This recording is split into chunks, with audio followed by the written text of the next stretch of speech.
Holidays-nale, அது நம்ம GT Holidays தான். GT Holidays, South India's #1 travel brand.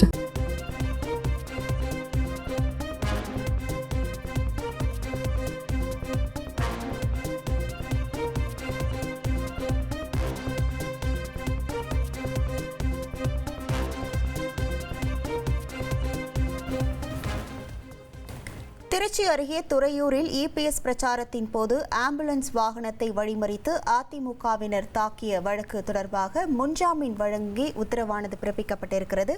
முழு விவரங்களோடு இணைகிறார் நமது செய்தியாளர் மாரிச்சாமி. வணக்கம் மாரிச்சாமி, இது தொடர்பான முழு விவரங்கள். கடந்த சில தினங்களுக்கு முன்பு ஆகஸ்ட் 24ஆம் தேதி திருச்சி அருகே துறையூர் பகுதியில் எடப்பாடி பழனிசாமி பிரச்சார பயணத்தின் போது வந்த ஆம்புலன்ஸ் வாகனத்தை வழிமறித்து அதிமுகவினர் தாக்கிய வழக்கில் பாலமுருகவேல், விவேக் உள்ளிட்ட 4 பேருக்கு நிபந்தனையுடன் முன்ஜாமீன் வழங்கி மெட்ராஸ் உயர் நீதிமன்ற மதுரை அமர்வானது உத்தரவு பிறப்பித்திருக்கிறது. இந்த திருச்சி மாவட்டம் துறையூரை சேர்ந்த பாலமுருகவேல் என்ற அமைதி பாலு, விக்கி என்ற விவேக், தீனதயாளன், கலிங்கமுடையான்பட்டி, பொன் காமராஜ் ஆகிய 4 பேர் உயர்நீதிமன்ற மதுரை அமர்வில் முன்ஜாமீன் கோரி மனுவினை தாக்கல் செய்திருந்தார்கள். அந்த மனுவில் அதிமுக பொதுச் செயலாளரும் எதிர்க்கட்சி தலைவருமான எடப்பாடி பழனிசாமி தமிழகத்தை மீட்போம் என்ற தலைப்பில் பிரச்சார பயணம் மேற்கொண்டு வருகிறார். இந்த பிரச்சார பயணம் திருச்சி துறையூர் பேருந்து நிலையம் அருகே 24/8/2025 அன்று மாலை சுமார் 6:30 மணி அளவில் ஏற்பாடு செய்யப்பட்டிருந்தது.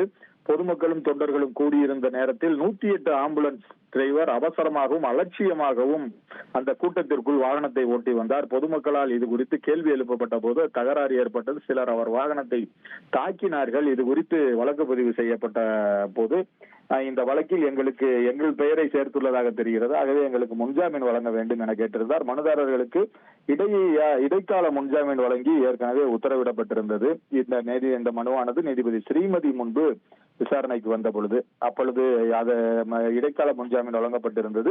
இந்த நிலையில் இன்று மீண்டும் விசாரணைக்கு வந்த பொழுது அரசு தரப்பில் அந்த இடைக்கால முன்ஜாமீனுக்கே கடும் எதிர்ப்பு தெரிவிக்கப்பட்டது. அதுபோக கடுமையான நிபந்தனைகள் விதிக்க வேண்டும், இனிமேல் இது போன்று நடக்கக்கூடாது எனவும் வாதிடப்பட்டது.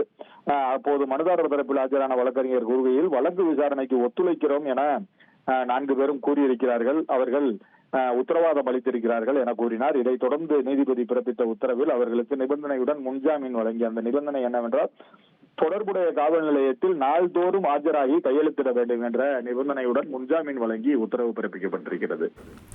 உங்கள் விவரங்களுக்கு நன்றி மாரிச்சாமி.